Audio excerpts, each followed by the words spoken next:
مساء الخير. Good afternoon, dobro din, dobro večer, and how are you today? Today we will talk about a very important topic, which is self-regulation, and we will focus on using self-regulated learning strategies in the classroom. First, I would like to talk to you about the self-regulated learning strategies. And this theory, the theory of self-regulated learning, describes how learners regulate their thoughts, emotions, actions, and learning process in order to achieve academically, and how these learners improve their performance using systematic strategies of learning. And this is Zimmerman and Skunk theory, 1990. So first we'll talk a little bit about the theory, and after that we'll start talking about how this theory can be converted or implemented in the classroom, or how it can be turned into action. The theory, putting the theory into action. Self-regulated learning theory views learning as a proactive activity initiated by the learner, and not a reactive activity that takes place as a result of teaching experiences.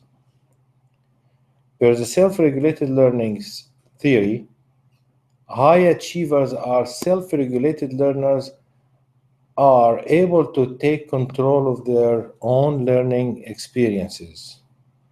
Durney and Burnett. High achievers. I'm not necessarily talking about the language high achievers.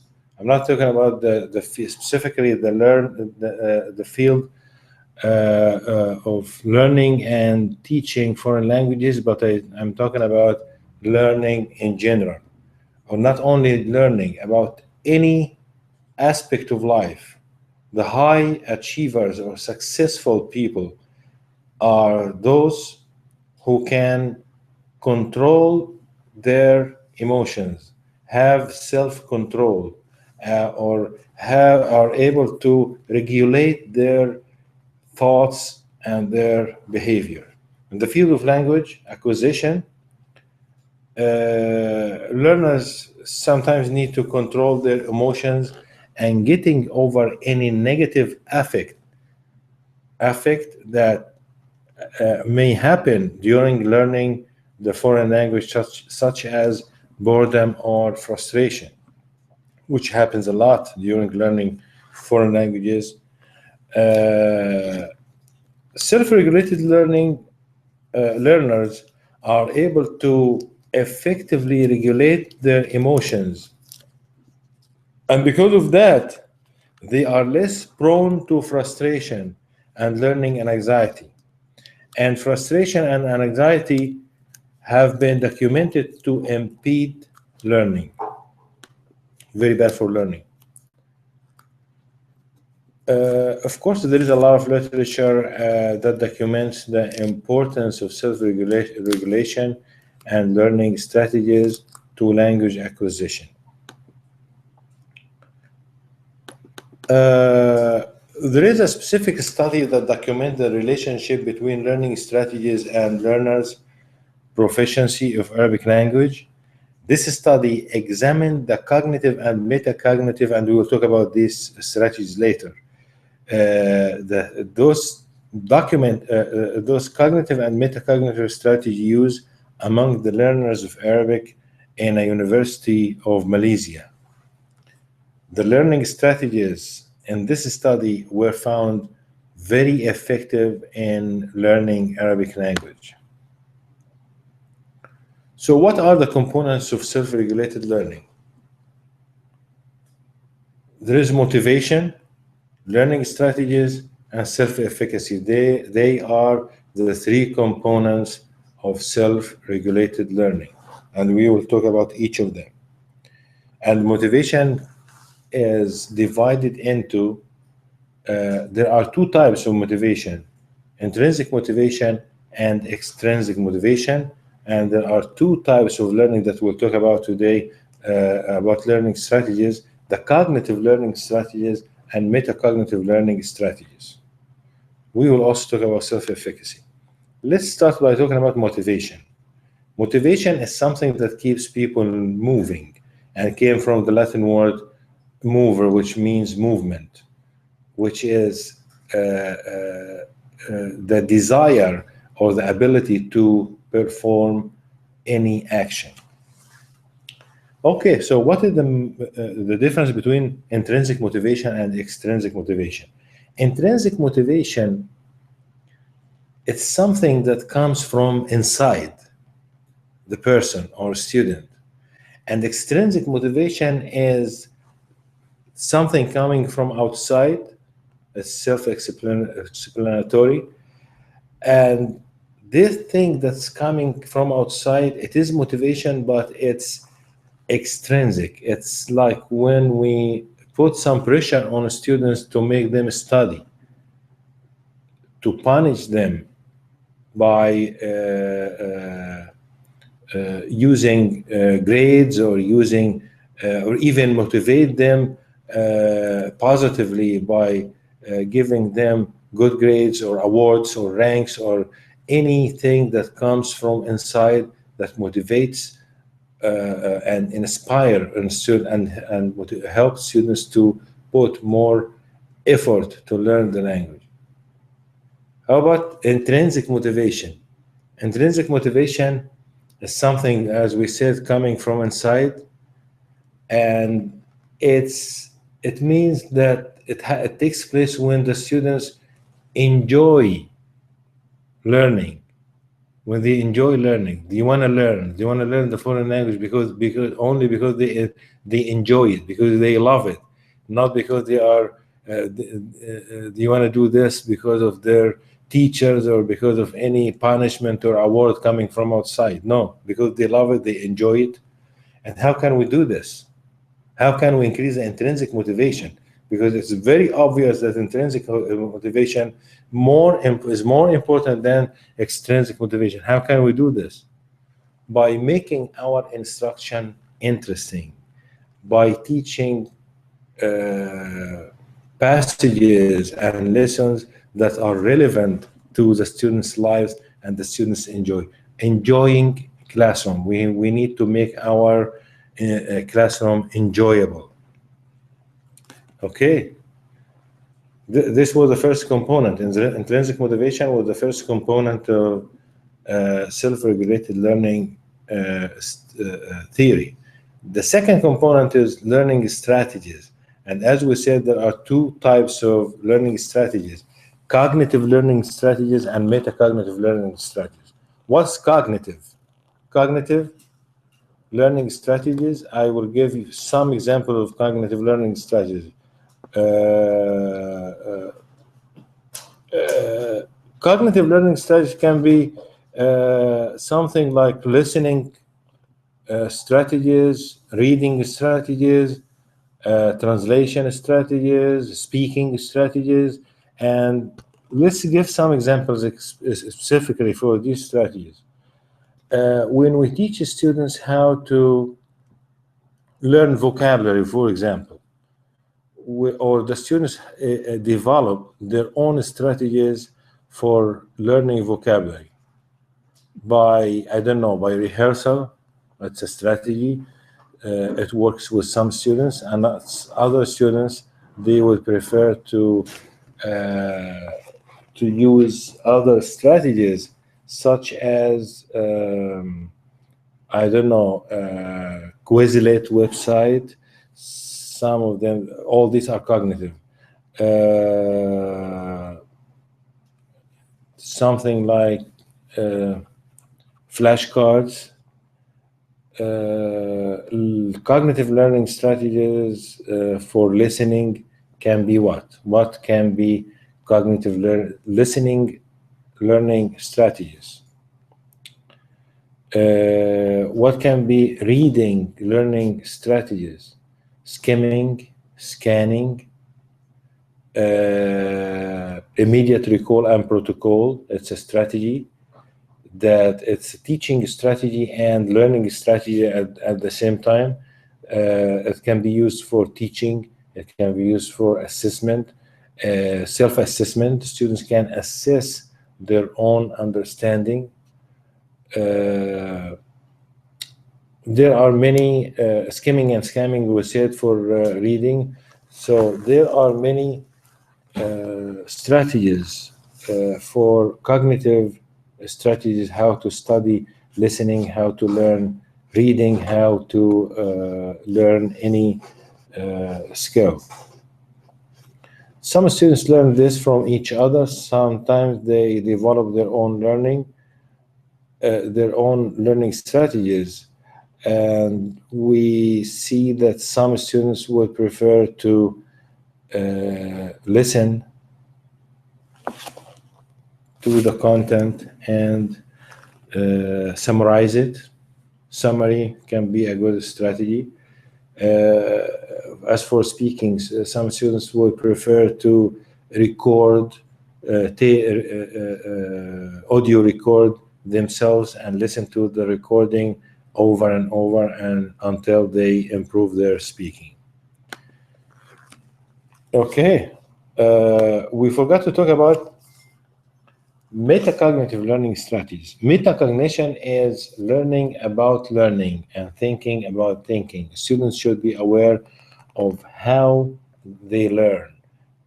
We should make the students aware of how they study the language, and we can provide them with many strategies, and we can draw their attention that there is something called learning strategies. They have to think about it. We have to teach them how to control their emotions, how to control their thinking, how to plan for learning, develop their learning plans or study plans, how to all these metacognitive strategies. We can teach them also, or we can inspire them to start developing these metacognitive strategies.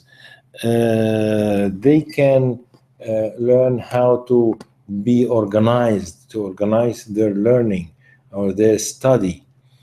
We have to teach them how to set up goals, or in fact they have to learn how to set up goals. But sometimes we receive students who don't have any background knowledge about these strategies, and we have to present or introduce these strategies to those students.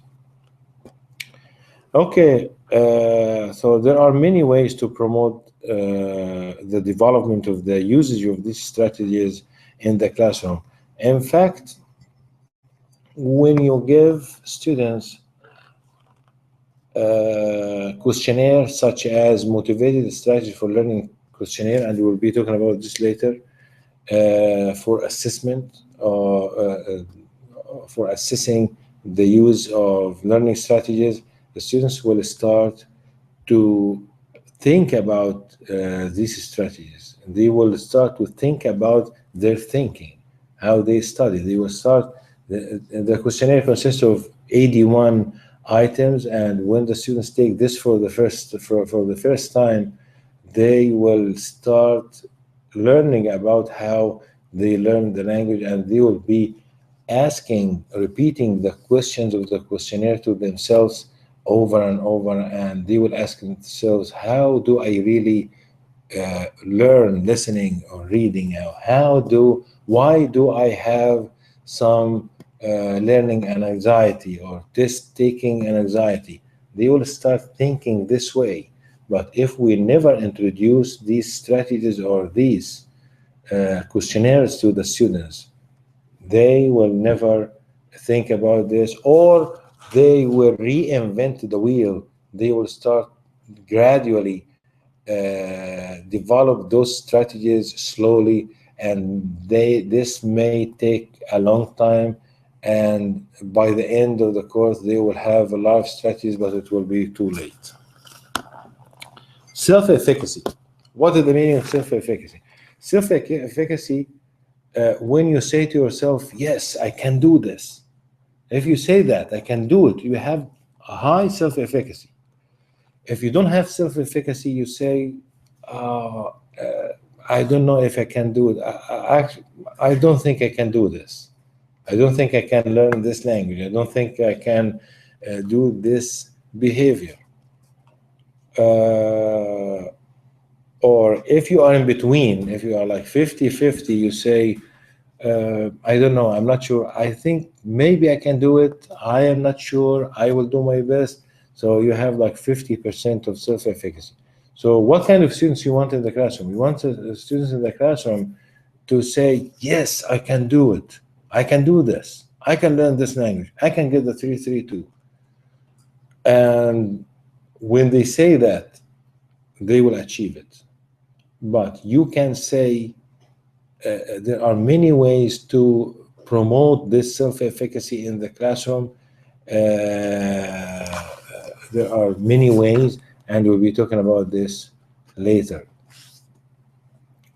Taking the questionnaires will help, because then the students will start to think about the barriers, or why they can't achieve the goal, or learn the language. And sometimes the reason is that they always say to themselves, I cannot do it. And when they start to try saying, yes, I can do it, they will see a flow of thoughts coming to their brain, and they will start to do it. There are a lot of examples of cognitive and metacognitive strategies. As we said, we talked a little bit about rehearsal, elaboration. This is together, cognitive and metacognitive. Organization, critical thinking, metacognitive self-regulation, planning, etc., etc. And we'll be talking about this later when we have asked questions, or have some activities if we are done quickly with this presentation. There are a lot of stories from the classroom. We had one of the students who was failing, and we had attrition board for that student, and we decided that we must drop this student from the class. And but on the attrition board day, when we interviewed the students showed a lot of motivation, self-motivation, and he said, I want to stay in this language. I had some barriers in the beginning, and I had some family issues, but I don't have these issues anymore, and I want to learn the language. I wish this has happened earlier in the course. So we gave a chance to the student, and we started working with that student. While in one of my meetings with the students, I talked to him, and he said, I don't know how to study at home. And I start to study during the weekend, Saturday or Sunday, and I bring the books, but I don't know how to start. I don't know how to study. So I introduced a small strategy for the student. The strategy is to read. This is what I told him. This is what I said to him. When you go home, put your material that you studied during the day in front of you. Like, for example, you came home and you had you studied the unit 8 and chapter whatever 25, and you studied something about متلازمة حرب الخليج, and you said it's medical stuff, and things related to disease and how to cure them and diagnosis and all that stuff.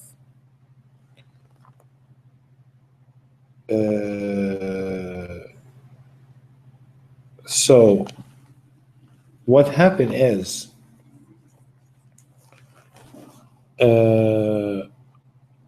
I said to that student, okay, what I want you to do is bring this material, put this material in front of you when you go home, and start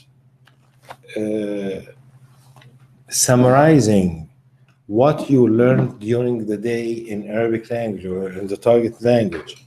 Talk to yourself and say, okay, in Arabic, you speak in Arabic to yourself and say, okay, today I studied about this disease and how this disease can be cured, and we use these words. Say all this in Arabic language to yourself and put the material in front of you so you can cheat from the vocabulary and from the language and paraphrase them and rephrase them and summarize what you learned during the day and record yourself. And after you record yourself, listen to recording. If you don't like it, keep recording until you get a very good version and send it to me. I will give you feedback in the following day. And he started to love this strategy, and this is what he's doing every day on a daily basis. And this strategy helps the students to retain a lot of vocabulary and language from that unit in his brain. And it works because the students these days, especially in semester 2, in our program, they come home with many new vocabulary and phrases that they learned during that day. Hundreds of vocabulary on a weekly basis.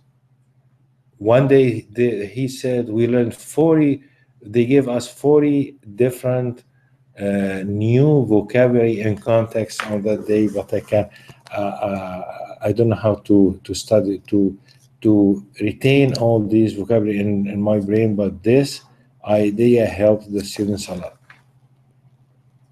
There are many stories, and if we have time, we'll share more stories. But in the classroom, we need to provide students with strategies. As I said, they come. Some of them they come after high school and they don't know how to.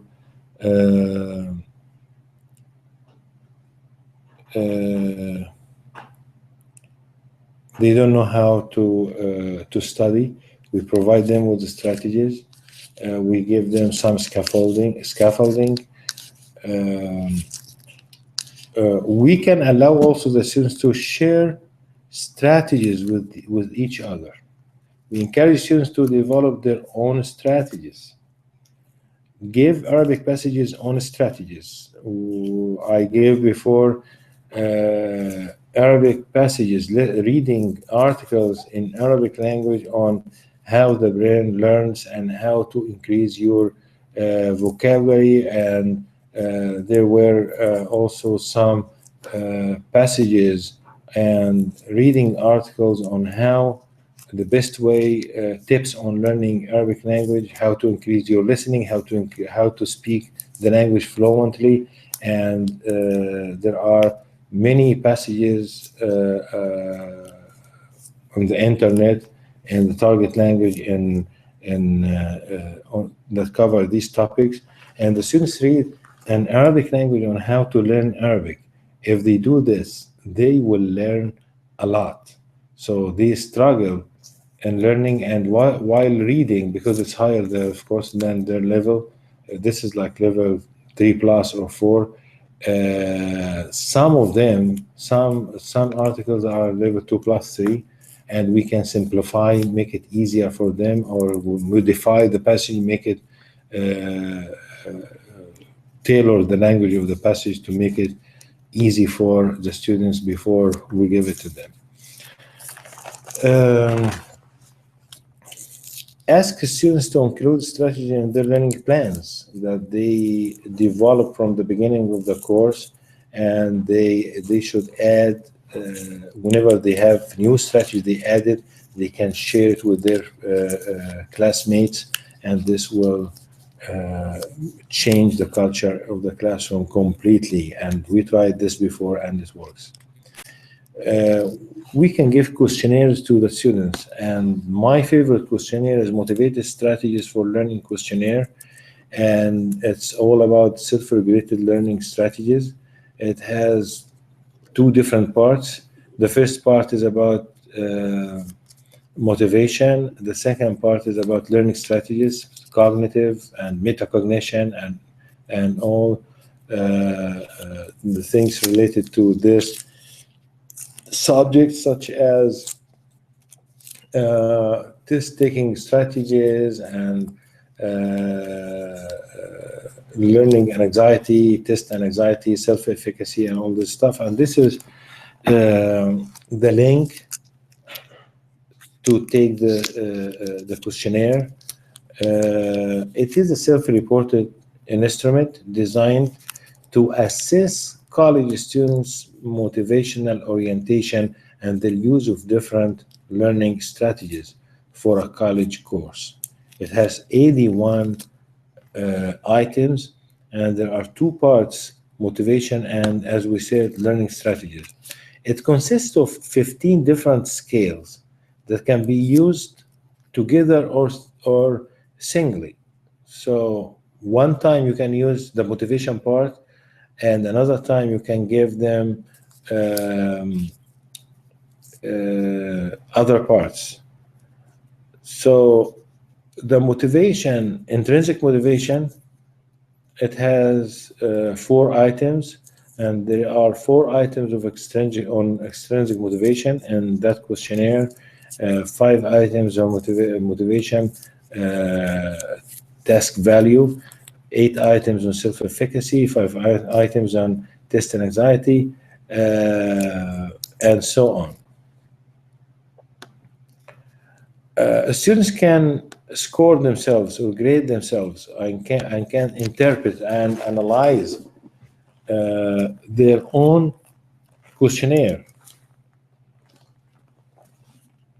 So you can tell the students like this: the average score for your class, as well as a breakdown of the scores for the bottom 25, middle 50, and the top 25%, is provided for each scale. If your score is at the bottom 25% on a scale, this means that most of the students in your class are reporting more motivation or use of learning strategy than you. If your score is in the middle 50%, then you are similar to most students. If your score is 25, top 25, then you are more than other students. In general, if your score are above 3, because it's 7 Likert scale, 7-point scale. So 3, if your scores are above 3, then you are doing well. If you are below 3, then you are not doing well at motivation and at in general at self-regulation, self-regulated learning strategies. And these are the references. And please let me if you have any questions. In fact, I'm going to give this presentation tomorrow, but I like to summarize this presentation for you. For those who will not be able to attend my presentation tomorrow, sorry for the if it's not high quality. I just came back from work and I'm very, very tired and sleepy.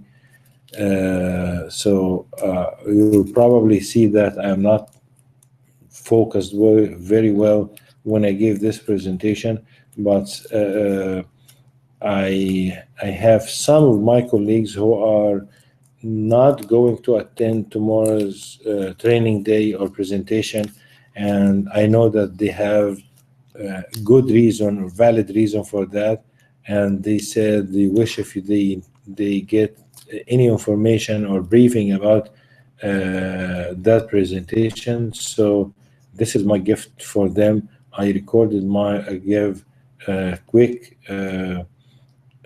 summary of my presentation of tomorrow, and I will send it to you, or I will post it online. Thank you. Have a good night. شكرا وتصبحوا على خير وإلى اللقاء. مع السلامة.